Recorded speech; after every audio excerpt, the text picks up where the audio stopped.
Сау саламатсыздар ма, қымбатты достар? Балалармен демалыс орнына бара жатқан жайымыз бар. Бұл орман ертегісі деген демалыс орны. Со жаққа бара жатырмыз. Алматы облысында, Еңбекшіқазақ ауданында орналасқан. Табиғаты өте керемет, суы да сұлу болып, әдемі болып орналасқан. Табиғатына қарасаңыздар көз тояды. Қазақтың кең даласы, әдемілігі мен сұлулығы, сүйкімділігі бірге жарасқан әдемі қазақ жері.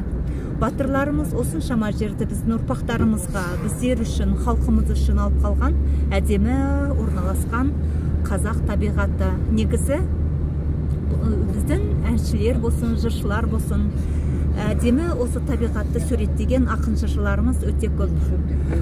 Қазақтың әр даласын алсаңыздар, әр облысын алсаңыздар, ауданын алсаңыздар да осындай әдемілікке толы жерлері өте көп. Негізі Алматы облысының осы әдемі тауларын, табиғаты сұлу орналасқан жерлерін көріп қайтуға сіздерді шақырамын.